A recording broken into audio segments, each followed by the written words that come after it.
ఇశ్రాయేలు కాపరి విశ్వముని ఊపిరి, ఇశ్రాయేలు కాపరి విశ్వముని ఊపిరి. పరలోక సారథి ప్రభునా వారధి, పరలోక సారథి ప్రభునా వారధి, యేసు నా రథ సారథి, నా హృదయ కాపరి. ఇశ్రాయేలు కాపరి విశ్వముని ఊపిరి, ఇశ్రాయేలు కాపరి విశ్వముని ఊపిరి.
అధ్యాయము 8-11 వరకు చదువుతున్నాం. అయితే మీరే అన్యాయం చేయుచున్నారు, అపహరించుచున్నారు, మీ సహోదరులకే ఇలాగ చేయుచున్నారు. అన్యాయస్తులు దేవుని రాజ్యమునకు వారసులు కానేరని మీకు తెలియదా? మోసపోకుడి. జారులైనను, విగ్రహారాధికులైనను, వ్యభిచారులైనను, అడంగితనం గలవారైనను, పురుష సంయోగులైనను, దొంగలైనను, లోబులైనను, త్రాగుబోతులైనను, దూషకులైనను, దోచుకొని వారైనను దేవుని రాజ్యమునకు వారసులు కానేరరు. మీలో కొందరు అట్టి వారై ఇంటికి గాని ప్రభువైన యేసు క్రీస్తు నామమున మన దేవుని ఆత్మయమును మీరు కడుగబడి పరిశుద్ధపరచబడిన వారే నీతిమంతులుగా తీర్చబడి దేవుని ధ్యానాంశము సియోను నీతి. యెషయా 62, యెషయా 62 1-2 వచనాలు చదవండి.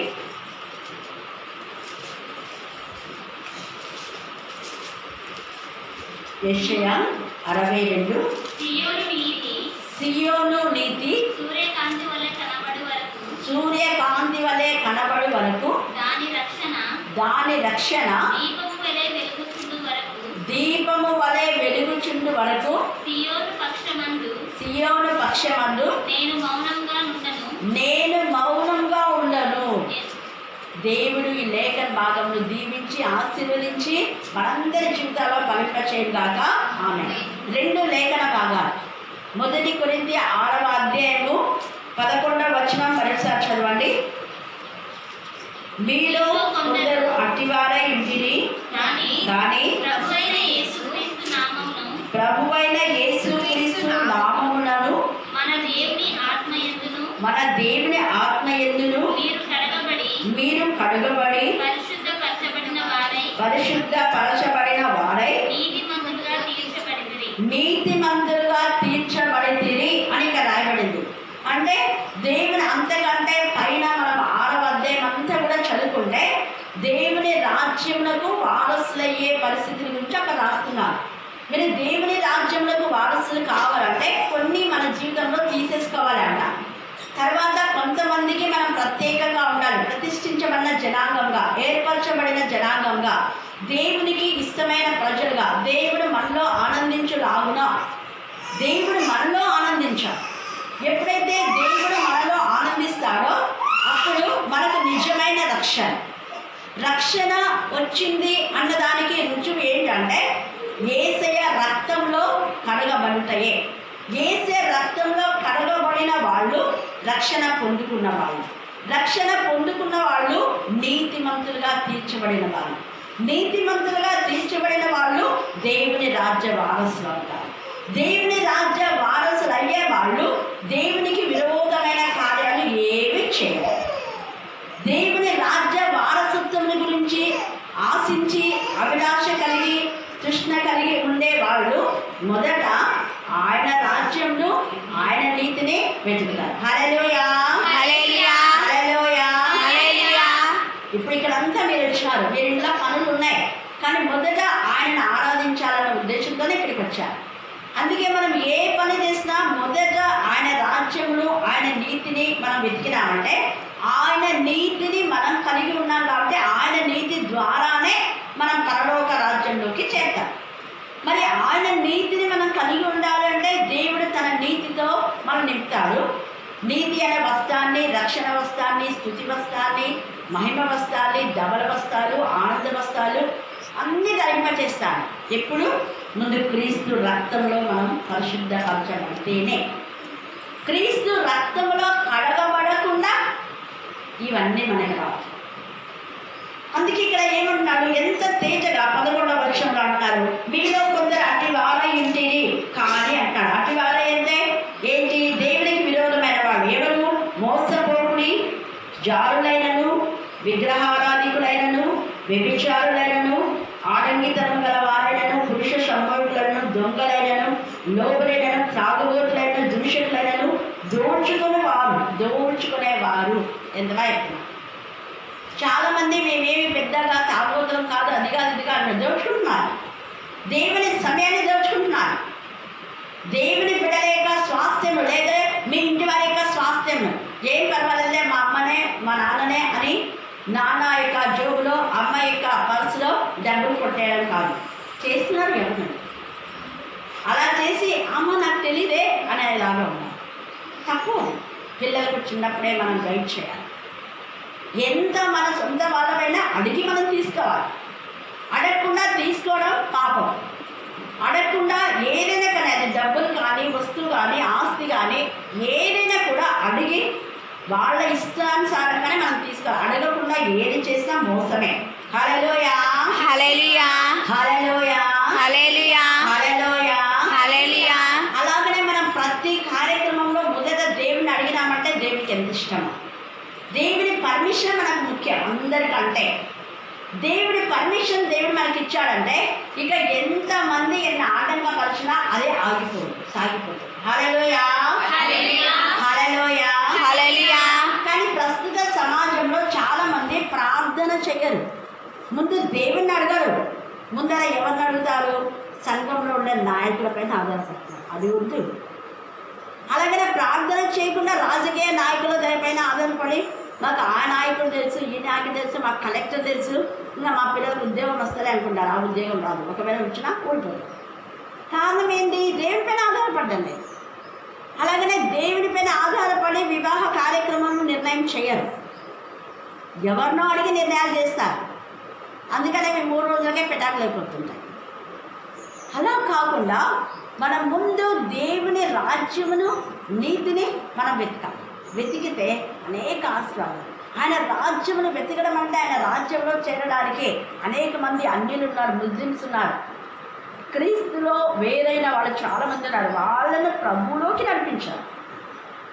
నడిపించాలంటే వాళ్ళలో దేవునికి విరోధమైన వాటిని తీసేసుకునేలాగా వాళ్ళ యొక్క కల్మషం నుంచి పవిత్రులుగా చేయబడ్డానికి వాక్యము ద్వారా వాళ్ళను మనం సరైన విధానంలో గద్దించాలి, బుద్ధి చెప్పాలి, ఆదరించాలి, హెచ్చరించాలి, సరిదిద్దాలి.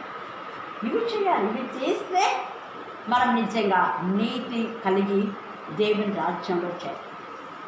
ఏసే నీతి మనకి ఎలా వచ్చిందంటే ఆయన నీతి కలిగి ఉన్నాడు కాబట్టి ఆశ, తపన, తృష్ణ కలిగి ఉన్నాడు మనమందరినీ కూడా నీతిమంతులుగా చేయడం కోసమే. అందుకనే ఇప్పుడు చదివిన యెషయా 62లో సియోను నీతి. మళ్ళా చదవమ్మా. సియోను నీతి సూర్యకాంతిలాగా ఎంత ప్రేమ కలదండి. ఆయనకి ఎంత ఆశ చూడాలి. సియోను నీతి సూర్యకాంతిలా కనపడంట. సూర్యుడు ఎక్కడుంటాడు? పైన. అంటే పైన అనేది మనకు అర్థం. అంటే సియోను కుమార్తె దేవుడు ఎక్కడ ఉంచాలనుకున్నాడు? పైన ఉంచాలనుకున్నాడు. దేవుని రాజ్యం పైన ఉంది.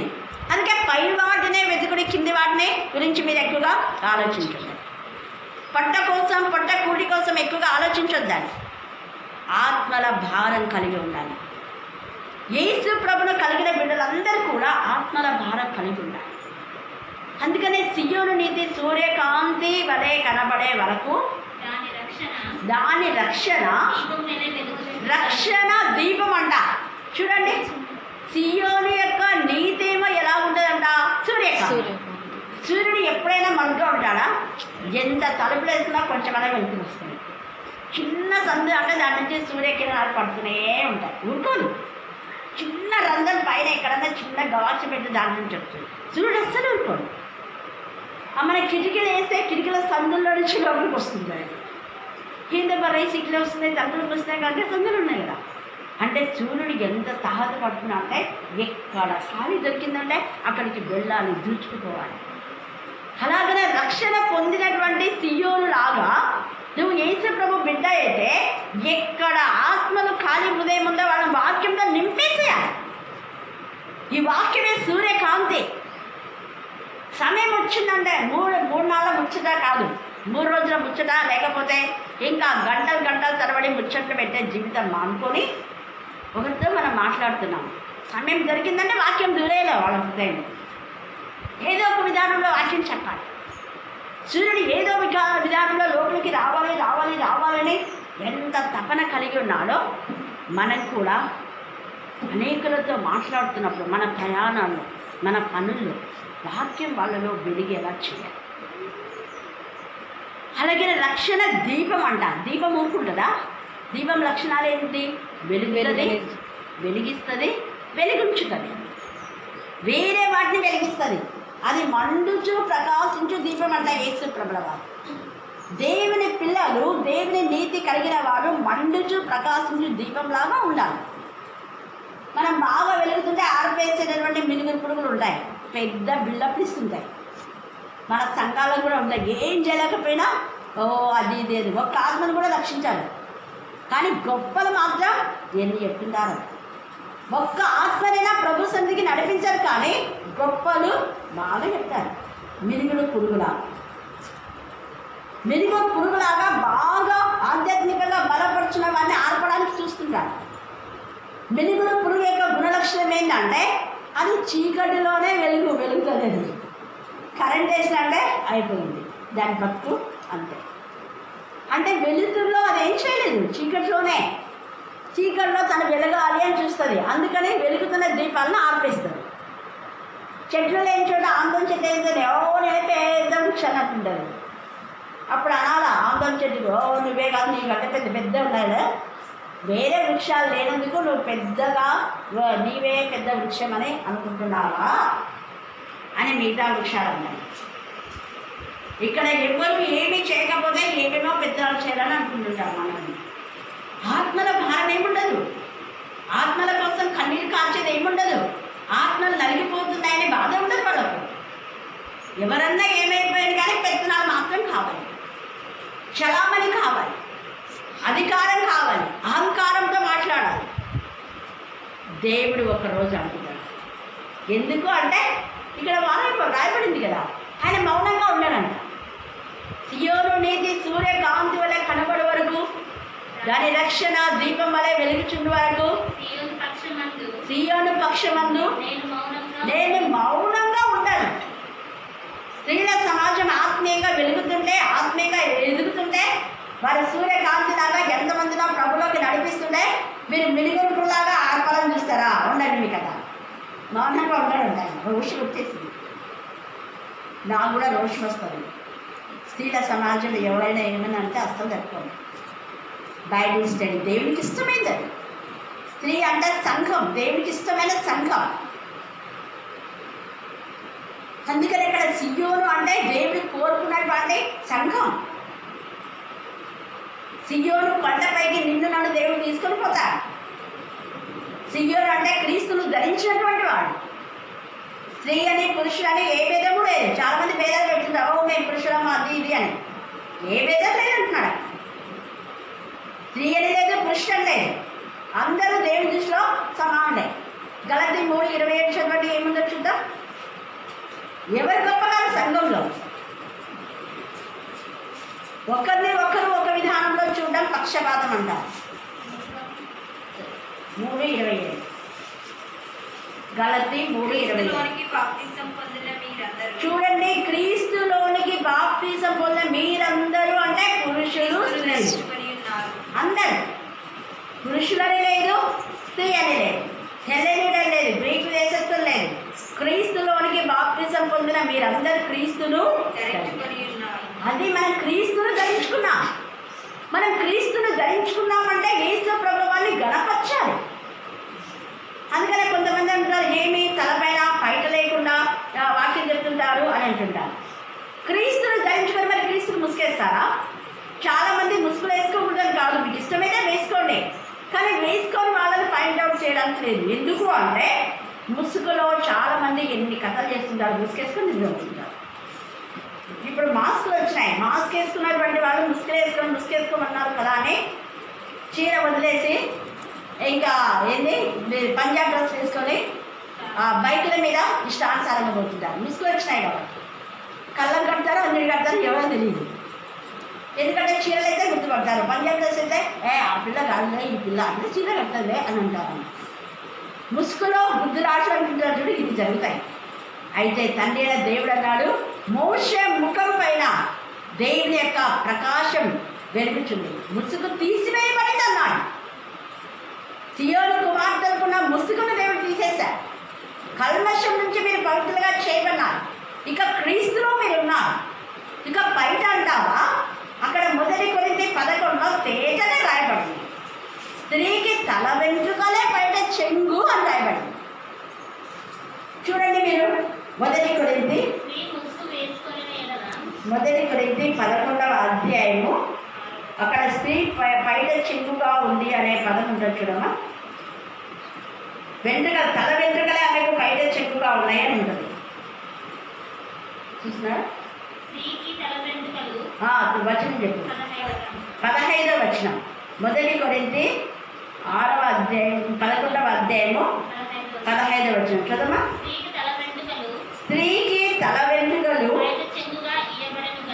బయట చెంగుగా, అండర్లైన్ చేసుకోండి. స్త్రీకి తల వెంట్రుకలే బయట చెంగు అంటున్నాడు. ఇక్కడ తేజగా రాయబడింది.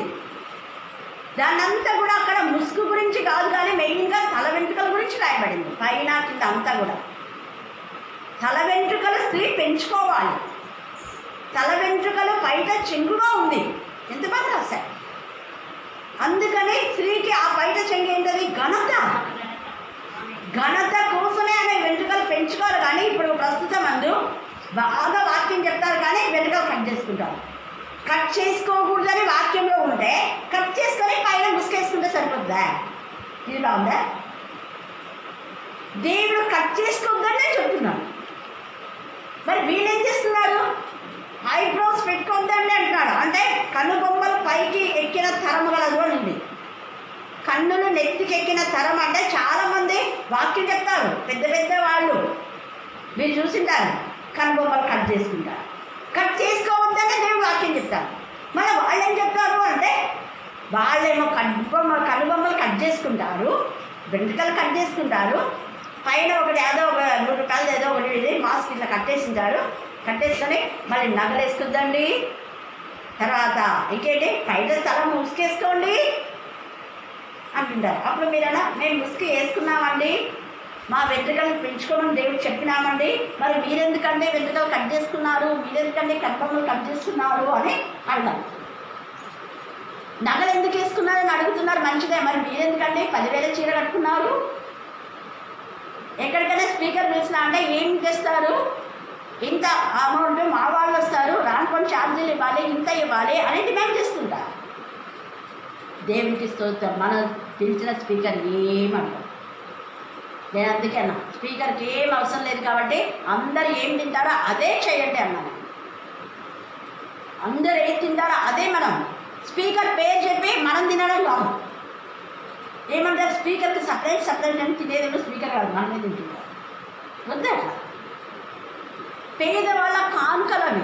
ఆ కానుకలు ఇష్టానుసారంగా ఖర్చు పెట్టకూడదు. అందుకే నేను రిట్రీట్లో జరిగితే పెద్ద పెద్ద బ్యానర్స్ ఏం కట్టించాను. తర్వాత వాళ్ళ ఫొటోస్ ఫ్లెక్స్ ఇవన్నీ అవసరం లేదు. అవి ఒక్కరోజే, మరుసటి రోజు ఏంటుంటాయి, దిబ్బలం, దానికంతా పెంట వేసిన కాళ్ళతో దొక్కుతుంటారు. బాగుంటుందా అది? పేపర్లో కూడా పాంపేట్లో మా ఫోటో లేదు, మా పేర్లు లేవు. ఏం చేస్తావు నీ పేర్లు? నీ పేర్లు ఎక్కడ ఉండాలా? జీవగ్రంథంలో ఉండాలి.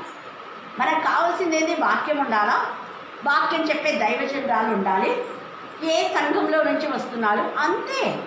ఇంకా మళ్ళీ వాళ్ళవి వీళ్ళవి అంతా అవసరమా మనకి? పేరు లేకపోతే గొడవలు అంటాం. సియోను నీతి సూర్యకాంతి వలె కనబడాలి. దేవుడు ఇక్కడ మౌనంగా ఉన్నాడు, దేవుడు మౌనంగా ఉన్నాడు. నువ్వేమో నీ పేరు లేదని, నీకు చెప్పలేదని, అది చెప్పలేదని, ఇది చెప్పలేదని నువ్వు గొడవ పడుతున్నావు. కానీ దేవుడైతే ఊరుకోడు, దేవుడు నీతో వాదిస్తాడు.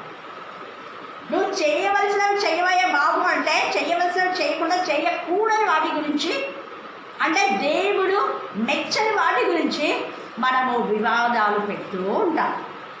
దేవుడి రాజ్యం భోజనం కాదు, పానము కాదు, పరిశుద్ధాత్మ ఎందలి ఆనందం. అందుకే కానుకలు వచ్చినాయి కదా అని ఇష్టానుసారంగా ఖర్చు పెట్టడం కాదు. పాటలు పాడే వాళ్ళకు పాటల పేపర్ అవసరం, అవి ఎప్పుడు పడేరు కదా, ఎప్పుడు ఉన్నాయి పాటల పేపర్, ఎప్పుడు ఉన్నాయి. అందుకనే ఏమేమో అడుగుతుంటారు, అవి చేద్దాం అవి చేద్దాం, ఏమొద్దన్నాను. పేదవాళ్ళ కానుకలు అవి, మన ఇష్టానుసారంగా మనం ఖర్చు పెట్టడం కాదు, ఉన్నాయి కదా లెక్క దేవుడు అడుగుతాడు. అవసరమైన వాటిని మాత్రమే మనం చేయాలి. చాలా సందర్భాల్లో చర్చ్ డేలా కానివ్వండి, మీటింగ్స్ ఎంత డబ్బు వేసి తీస్తున్నారు. ఎవరిది వాళ్ళ వాసం కాదు, పేదవాళ్ళ కానుకలు ఇష్టానుసారంగా చేయకూడదు. ఏం చేస్తా దేవుడి మహిమ నిమిత్తమే చేయాలి. అదే అక్కడ పాటల పేపర్ ఉంది, దేవుడికి మహిమ ఎప్పుడు వాళ్ళు పాడతారు. ఇంకా పాంప్లెట్స్ అనేక మందికి ఆ యొక్క సువార్త ప్రకటించడం, ఇదొక ఒక కరపత్ర లాగా అనుకోండి, దేవునికి మహిమ అలాంటివి చేసుకోవాలి. అందుకే దేవుడు మౌనంగా ఉన్నాడన్నమాట. తర్వాత ఇదే 62వ అధ్యాయంలో చాలా చాలా విషయాలు అక్కడ నీ ధాన్యం అంటే నువ్వు కష్టపడ నీ కష్టార్జితములు అన్నిలు అనుభవించడం అని కూడా ఉంది. మీరు 62 చదువుకోండి, వీలైతే కంఠం చేయండి, చాలా చాలా విషయాలు. నీ ధాన్యము శత్రువు వచనం చదవండి, 9వ వచనము 62, యెషయా 62 నాకు చాలా చాలా ఇష్టం. యెషయా 62:9 ధాన్యం కూర్చిన వారే దాన్ని భుజించి, అదే ధాన్యము కూర్చిన వారే కష్టపడిన వాళ్ళే భుజించి యెహోవాకు స్తుతి చెల్లించాలి అంటున్నాడు. అక్కడ ఏ పని పాట లేకుండా వస్తారు కరెక్ట్గా భోజనం టైంకి, వాక్యంకి రాదు. ఒకవేళ పనులుండి బస్సులు అయితే రావచ్చు వేరే ఊళ్ళ నుంచి, ఏం పర్వాలేదు, దాని గురించి నేను అంటున్నా. ఇక్కడ ఉన్నవాళ్ళు ఇక్కడ గూడూరులో ఉండి ఎంతసేపు అనౌన్స్ చేస్తున్నారు, పాటలు పాడుతూ పాడుతూ పాడుతూ ఉంటారు. ఏమో వాళ్ళు బస్సుకు ఆటోకి వచ్చే వాళ్ళలాగా కరెక్ట్గా సగం అయిపోయినాక లాస్ట్న నిలిపోయింది చర్చి. కానీ ఎవరైతే కష్టపడతారో వాళ్లకు దేవుని ఆశీర్వాదం ఉంటుంది. ద్రాక్షాలు తొక్కిన వారే ద్రాక్ష రసం ఏం చేయాలి? తాగాలి. శత్రువుకు నేను ఇవ్వనంటున్నాడు తండ్రి అనేది, కష్టపడిన వాళ్లకు ఫలితం. అందుకే కీర్తన 128:2 నిశ్చయంగా, ఇక్కడ కూడా నిశ్చయంగా నిశ్చయంగా నీ చేత కష్టార్జితం నీవు అనుభవించదు. అక్కడ కూడా నిశ్చయంగా, ఇప్పుడు కూడా మనం చదువుతాంటే నిశ్చయంగా నీ ధాన్యం శత్రువు అనుభవింపరు. ఇది వాగ్దానంతో కూడినటువంటి మాట. ఈ మధ్యాహ్నం ముందు ఇక్కడ చేరిన మీకందరికీ నాకందరికీ దేవుడు నాతో నీతో మాట్లాడుతున్నాడు. నిశ్చయంగా నీ చేతుల కష్టంను దేవుడు దీవిస్తాడు. నిశ్చయంగా నీ యొక్క ధాన్యంలో నీకే ఉంటుంది, అది అన్నిలో అనుభవించడానికి దేవుడు అలా చేయడు. ఆలస్యమైన ఆయన అన్యాయం చేసేవాడు కాదు. అందుకనే తేజగా అక్కడ రాయబడింది. అదంతా మనం కావాలంటే మొదట మనం క్రీస్తు రక్తంలో మనం కడగబడి ఉండాలి. అప్పుడే మన నీతిని దేవుడు అధికం చేసి దేవుని యొక్క రాజ్యంలో చేరుస్తాడు. ఆ సమరయ స్త్రీ యేసయ్య వాక్యపు మాటల్లో కడగబడింది అనుకుంది. యేసయ్య మాటలే రక్తం, ఆయన మాటలే ఈ నిబంధన. రక్తంలో కడగబడింది, ఆమె మంచి సువార్తికురాలైంది. అందుకనే దాన్ని ప్రకటించే స్త్రీలు గొప్ప సైన్యంగా ఉన్నారు. దెబోరా ఎంత మంచిగా, ఆమె ఒక ఇంటికి ఇల్లాలు ఒకటి, రెండవది ఆమె ప్రవక్తిని, మూడవది ఆమె న్యాయాధిపతి, నాలుగవది ఆమె అధిపతులనే హెచ్చరించి గద్దించేటటువంటి. చూడండి, ఐదవది దేవుని సన్నిధితో నింపబడే ఒక తల్లిగా అక్కడ ఆదరించింది. ఆమెలో ఇంకా 7 ఉన్నాయి క్యారెక్టర్స్ చెప్పాలంటే. దేరుగా ప్రవచిస్తుంది, ఏం భయపడదు, ఎవరికీ భయపడదు. భయపడుతున్న అధిపతులకు ఆమె ముందునే అనిపిస్తుంది. అక్కడ అధిపతులు కూడా మేము అధిపతులము, మేము మొగాళ్ళము, మా మాట నువ్వు వినాలి అని దెబోరానే వాళ్ళు అడుగుతున్నారు. అమ్మా నీవు ఉంటే మేము కూడా వెళ్తాం, నీవు అంటే దేవుని సన్నిధి దెబోరవుతావు. దేవుని సన్నిధి మనం కోరుకోవాలి. దేవుని సన్నిధి కోరడానికి స్త్రీ పురుషులు లేదు. అక్కడ బారాకు వెళ్ళాలి. బారాకు సేనాధిపతి. ఒక సేనాధిపతి ఒక స్త్రీని వెక్కిస్తున్నాడు. దెబోరా నువ్వు వస్తావా? నువ్వు వస్తేనే నేను వెళ్తా, నువ్వు రాకపోతే నేను వెళ్ళాను. నీతో దేవుని సన్నిధి ఉంది, నువ్వు చెప్తావు, నడిపిస్తావు. ఆత్మ ద్వారా నడిపించే బిడ్డలు మనకు అవసరం. దెబోరా ఒక స్త్రీ, కానీ ఆమె నీతి అనేకులకు నీతిని ధరింపచేసింది. ఇశ్రాయేలు అనేకులకు తల్లిగా ఉండేది, రక్షణకు వారి కలుగచేసింది. ఇశ్రాయేలులను ఈ యొక్క సాతాను అనే సిసేరా నుంచి కాపాడడానికి ఆమె వంతు ప్రయత్నం ఆమె చేసింది. అప్పుడు బారాకు అన్నది, నేను వస్తాను, కానీ నీకేం ప్రయోజనం ఉండదు తెలుసా. ఇక్కడ నువ్వు నన్ను ఎలా అడిగావో స్త్రీ యొక్క సహాయం, అక్కడ కూడా ఒక స్త్రీనే శిష్యాన్ని చంపేస్తుంది అంటే కూడా బారాకు అమ్మ వాక్యకున్నాడు. అదేంటిది కూడా ఏదో నీ సహాయం చేస్తే నేను బాగా నేనే గెలిచినాను సిసేరాలని గొప్పగా చెప్పుకుందాం అనుకున్నా. అదే కూడా నేను అలా ఒకటేసారి నన్ను కింద నీరు కట్టేసేలా చేసేస్తానంటే అవును. మరి దేవుడు ఒక స్త్రీ చేతికి సిసేరను అప్పగించబోతున్నాడు. ఇంకా ఏమొద్దుకో, స్త్రీ చేతికే కదా వచ్చేదంతా విజయ్, నేను రానుకో అన్న వాళ్ళకి తగ్గించుకున్నాడు. సేనాధిపతి మనల్ని చిన్న చిన్న దానికి ఎంత ఎగిరెగిరి కడుతుంటారు. ఒక సేనాధిపతి తగ్గించుకుని పర్వాలేదు. దేవుని చిత్తం అలా స్త్రీ చేతికి సిసేరా అప్పగించాలంటే దేవునికి మహిమ కలుగు కాక. స్త్రీ అయితేమి, పిల్లలైతేమి, ఎవరైతేమి, మొత్తానికి సిసేరా చచ్చిపోయాడు కదా, చాలు. అది ఎవరు చేస్తేనేమి కార్యక్రమం జరగడం ముఖ్యం. వాళ్ళు చేస్తారు, వీళ్ళు చేస్తారు, మాకు చెప్పలే, వీళ్ళకి చెప్పలే, అది కాదు. కార్యం జరగడం ముఖ్యం. హల్లెలూయా, హల్లెలూయా, హల్లెలూయా. వాళ్ళు చెయ్యరు, చేసే వాళ్ళని చెయ్యలేరు. ఆటంకం రాక మానవ, కానీ ఎవరి వలన ఆటంకం వచ్చిన వానికి సరే. మగ్దలేనే మరియ కూడా ఎంత ఇదిగా అత్తరు పూసి యేసయ్యను నిజంగా ఆ అభిషేకం చేస్తూ ఉంటే, ఇది ఎందుకు చేస్తున్నావు అన్నాడు. యేసయ్య కోపం వచ్చింది. మౌనంగా ఉన్నా యేసయ్య, ఇక్కడ కూడా మౌనంగా లేడు, అక్కడ కూడా మౌనంగా లేడు. నువ్వేం చెప్తున్నావు? నీ దగ్గర డబ్బు ఉంది, పో, నువ్వు బీదలకు ఇచ్చుకోవాలంటే ఇచ్చుకోవో. ఆమె నా కోసం మంచి చేస్తుంది. మంచి చేస్తే సపోర్ట్ చేయాలి. ఒక మంచి కార్యానికి మీరు అడ్డుపండలుగా ఉంటారా? దేవుడు మౌనంగా ఉంటాడు. ఆటంకం రాక మనం ఎవరి వల్ల వచ్చే వారికి శ్రమ తేజగా రాయబడింది. దేవుని కార్యం అశ్రద్ధ చేయమని శాపం చూస్తుండని రాయాలి.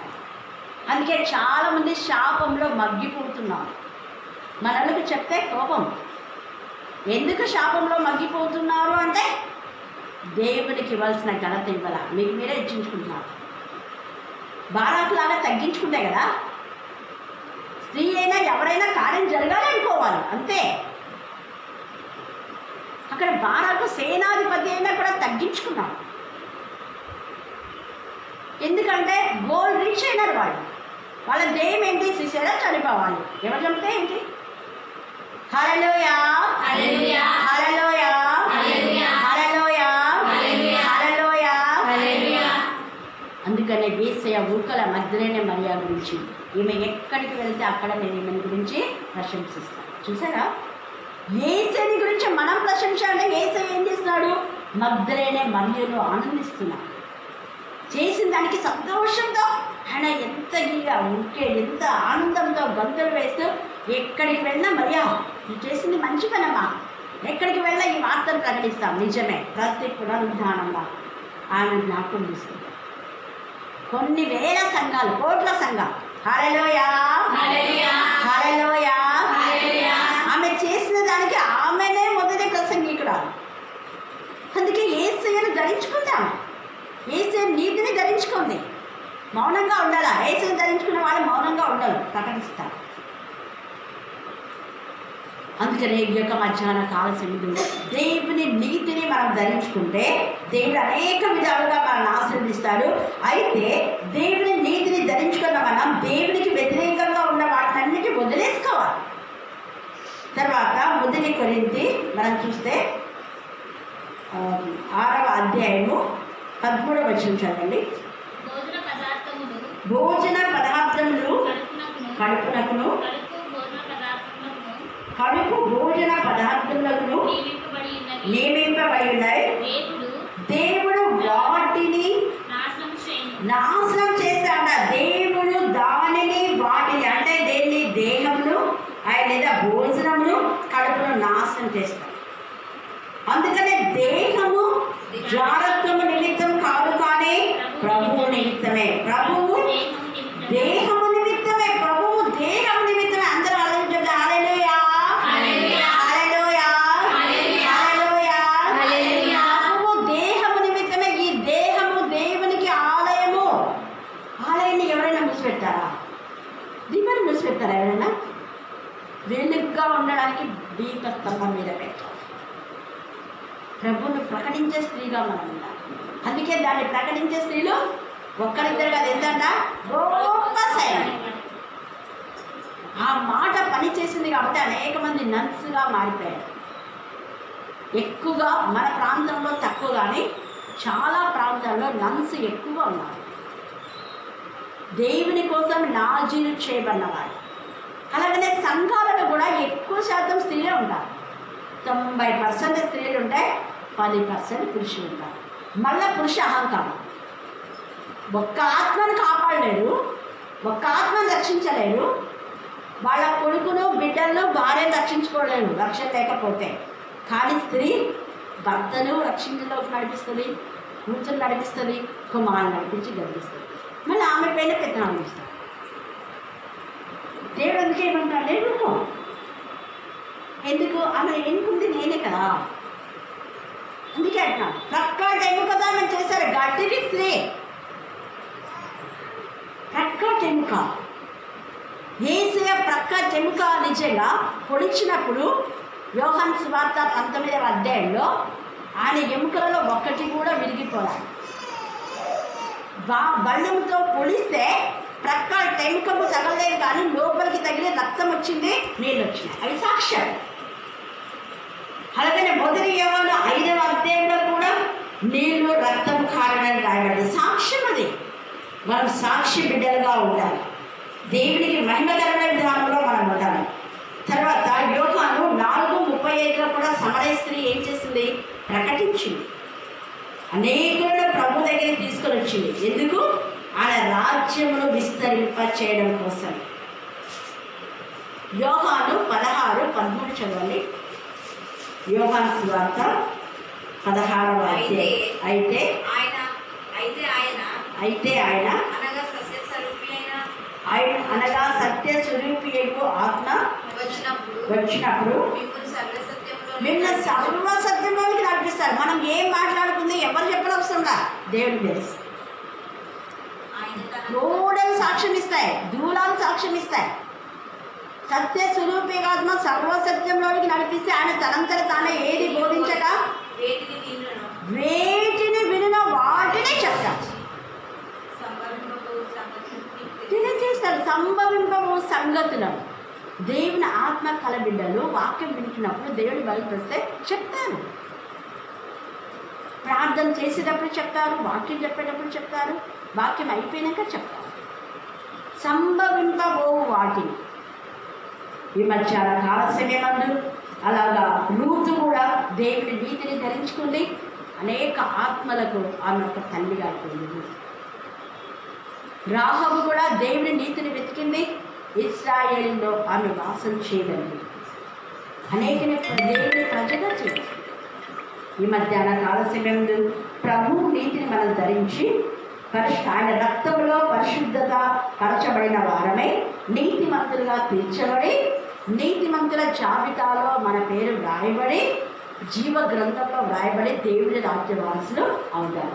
109వ కీర్తన 69వ కీర్తన చదివితే అక్కడ కొందరు దేవునికి విరోధంగా ఉండే వాళ్ళను నీతిమంతుల పట్టీల నుంచి మీరు పేరు తీసేదేవా అన్న ప్రార్థన. 69లో జీవ గ్రంథం నుంచి మీరు పేరు తీసేదేవా అని. ఎవరైనా మనం దేవునికి విరోధంగా ఉంటే ఇలాగ ప్రార్థన చేస్తే మన పేరు తీసివేయబడతాయి. దావీదు చేశాడు, సొలొమోను పేరు తీసేయబడింది. అబ్షాలోము పేరు తీసేయబడింది. ఇస్కరియోతు యూదా పేరు తీసివేయబడింది. అమ్నోను పేరు తీసివేయబడింది, జీవ గ్రంథంలో లేరు.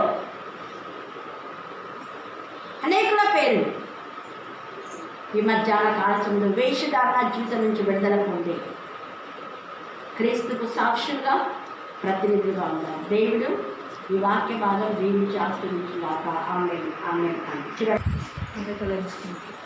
స్తుతి స్తుతి స్తుతి స్తుతి స్తుతి స్తుతి స్తోత్రములైన స్తోత్రములైన తండ్రివైన దేవ, కుమారుడైన దేవ, పరిశుద్ధాత్మైన దేవ, మీకే స్తోత్రం, మీకే స్తోత్రం, మీకే స్తోత్రం, మీకే స్తోత్రమైనా నిన్న నేడు నిరంతరంగా ఏకరీతిగా పరిపాలిస్తున్న దేవ, మీకే స్తోత్రం, మీకే స్తోత్రం, మీకే స్తోత్రమైనా గొప్ప దేవ, మీకే స్తుతులు స్తోత్రములునైనా తండ్రి దేవా, మీకే స్తోత్రం, మీకే స్తోత్రం, మీకే స్తోత్రం, మీకే స్తోత్రంనైనా. అవునైనా తండ్రి, చెప్పిన వాక్యం తండ్రి మా మదిలో తండ్రి నాటుకుపోయేటట్టు జీవించండి, ఆశీర్వదించండి దేవా. మీకే స్తోత్రం, మీకే స్తోత్రం, మీకే స్తోత్రంనైనా దేవా, మీకే స్తుతులు స్తోత్రములు. పరిశుద్ధ పరిశుద్ధ వేలకుల దూతల చేతను, కిరూబుల చేతను, శరూపుల చేతను, 24 పెద్దల చేతను మహిమ మహిమ మహిమను పరిశుద్ధుడు పరిశుద్ధుడని నిత్యము పొగడబడుచున్న మా దయగల రక్షక, నీ ఘనమైన శ్రేష్టమైన ఉన్నతమైన పరిశుద్ధమైన నీ యొక్క బంగారు పాదములకు కృతజ్ఞతాస్తుతులు స్తోత్రములు చెల్లించుకుంటున్నాం నా తండ్రి.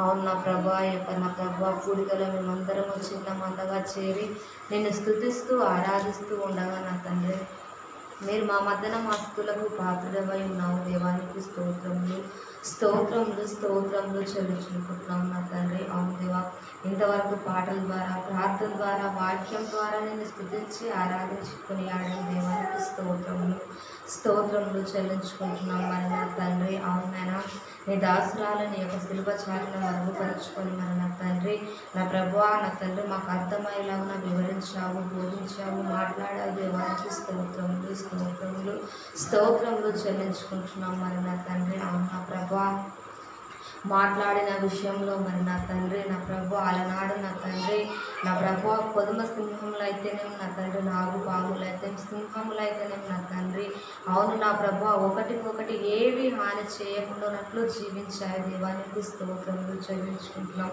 మరి నోవా కాలంలో కూడా అదే రీతిగానే జీవించాయి. దేవానికి స్తోత్రములు చెల్లించుకుంటున్నాం. మరి నా ప్రభు ఇప్పుడు మేమున్న స్థితిలో నా ప్రభు పాపం అనే ఈ లోకంలో మేము ఉన్నప్పటికీ నా తండ్రి, పాపం అంటకుండానట్లు నీ బిడ్డలుగా నీ సొత్తుగా మేము ఈ లోకంలో జీవించడానికి కృపను అనుగ్రహించండి. దేవానికి స్తోత్రములు స్తోత్రములు స్తోత్రములు చెల్లించుకుంటున్నాం. మరి నా తండ్రి ప్రతి నా తండ్రి నీ యొక్క మాటకు నీ యొక్క చిత్తానికి లోబడ్డాయి నాయన, నీకు స్తోత్రములు. మేము కూడా నా తండ్రి నీకు విరోధంగా వ్యతిరేకంగా ఉంటే నా తండ్రి అటు స్థితిలో నుంచి మమ్మల్ని తీసివేసి నా తండ్రి నీ యొక్క మాటకు లోబడ్డకు కృపను అనుగ్రహించి మహిమను పొందుకోండి. దేవానికి స్తోత్రములు స్తోత్రములు స్తోత్రములు చెల్లించుకుంటున్నాం మరి నా తండ్రి. అవును నా ప్రభా, నీ యొక్క దాసురాలను మీరు దీవించండి, ఆశీర్వదించండి నాయన. నీకు స్తోత్రములు చెల్లించుకుంటున్నాం నా తండ్రి.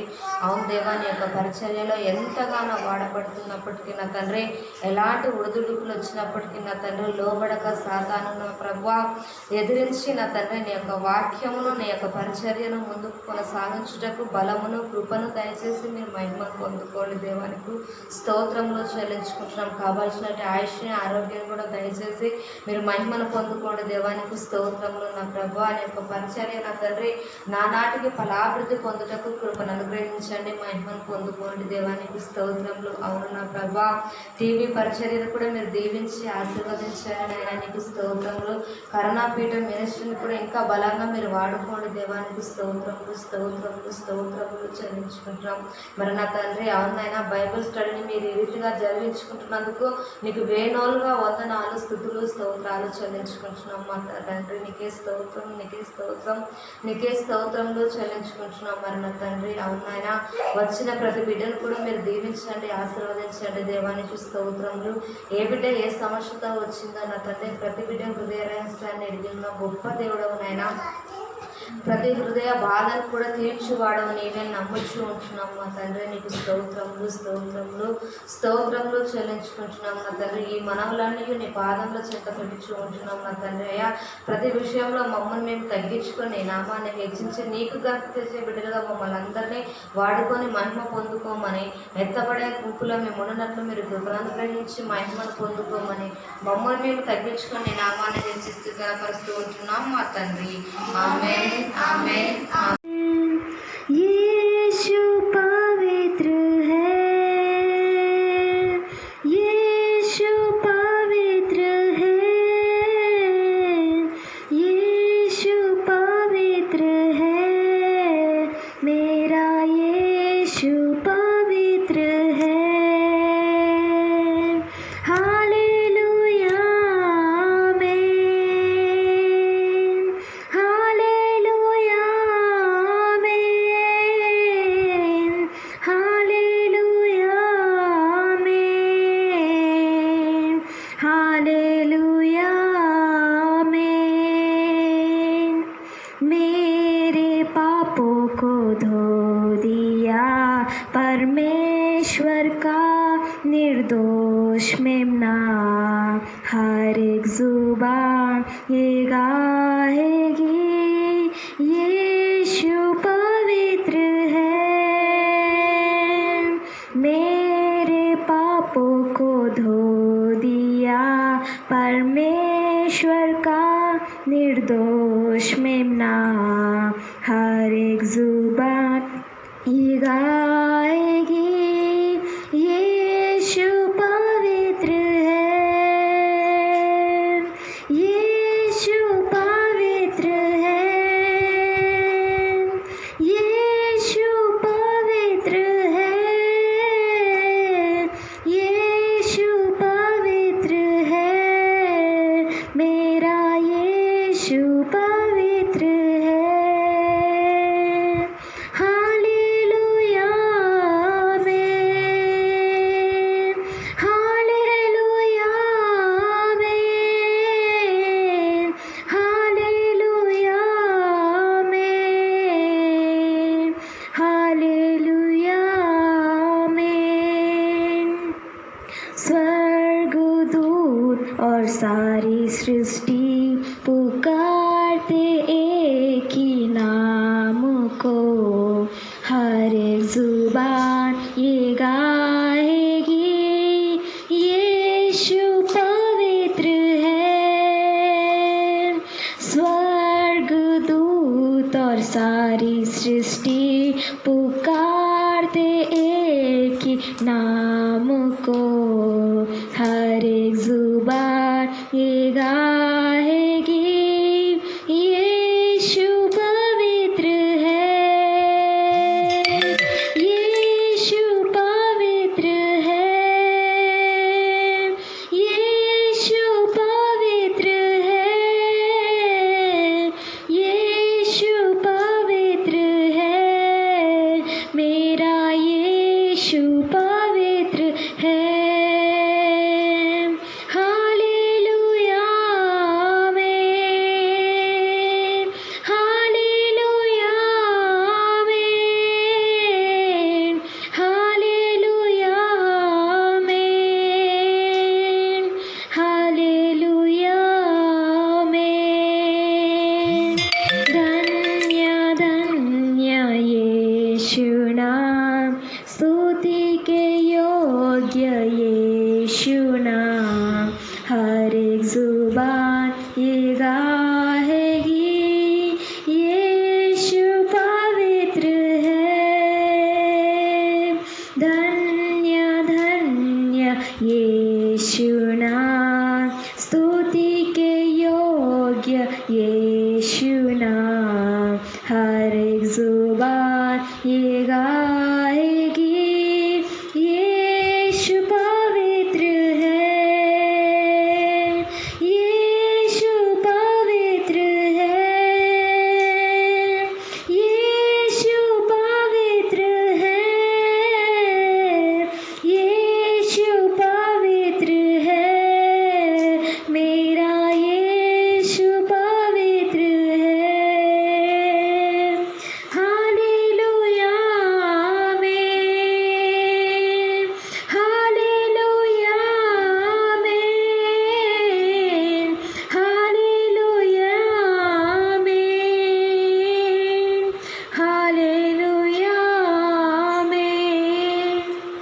హల్లెలూయా.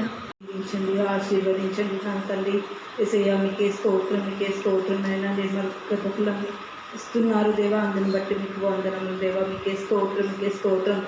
యెహోవా గర్భఫలం ఉన్నాయని తండ్రి ఆ బిడ్డకు నింపుచున్నారనైనా అందరిని బట్టి మీకే స్తుతులు స్తోత్రంలోనైనా దేవా. మీకే స్తోత్రం, మీకే స్తోత్రమైన షారోన్కి గర్భఫలం ఇచ్చినందుకే మీకు వేలాది కోట్ల స్తోత్రంలోనైనా తండ్రి ఆ బిడ్డకు మంచి ఆరోగ్యాన్ని దయచేయమని అడుగుతున్నాం దేవా. మీకే స్తోత్రం, మీకే స్తోత్రం అయినా ఇక్కడ నుంచి ప్రతి ఒక్కరిని దీవించండి, ఆశీర్వదించండి నా తండ్రి. రేపు జరుగుతున్న రీట్రీట్ నా తండ్రి మేము మహిమకరంగా జరిగించమని అడుగుతున్నాం తండ్రి యేసయ్య. ఇలాంటి ఇరుకులు ఇబ్బందులు లేకుండా జరిగించమని అడుగుతున్నాం తండ్రి యేసయ్య. మీకే స్తోత్రం, మీకే స్తోత్రం. స్పీకర్ని నా తండ్రి మీరు బలంగా వాడుకోమని అడుగుతున్నాం తండ్రి యేసయ్య. మీకే స్తోత్రం, మీకే స్తోత్రం, మీకే స్తోత్రమైనా గొప్ప దేవ. మీకే స్తుతులు స్తోత్రంలో నాయన తండ్రి. ఎగ్జామ్స్ రాసిన బిడ్డలను కూడా దీవించండి, ఆశీర్వదించండి నా తండ్రి. వారికి మంచి రిజల్ట్ వచ్చేటట్లు దీవించమని అడుగుతున్నాం తండ్రి యేసయ్య. మీకే స్తుతులు స్తోత్రంలో నాన్న గొప్ప దేవ. మీకే స్తోత్రం, మీకే స్తోత్రం, మీకే స్తోత్రం నాన్న. అవునైనా చిన్న బిడ్డలకు కావాల్సిన మంచి ఆరోగ్యాన్ని దయచేయమని అడుగుతున్నాం తండ్రి. అవునైనా గర్భిణీ స్త్రీలకు కావాల్సిన మంచి ఆ పోషక విలువలు దయచేయమని అడుగుతున్నాం దేవా యేసయ్య. మీకే స్తుతులు స్తోత్రంలో నన్న చిన్ని ప్రార్థన ఆలకించమని నజరేయుడైన యేసుక్రీస్తు నామమున బతిమలాడి వేడుకుంటున్నాం పరమ తండ్రి. ఆమేన్, ఆమేన్.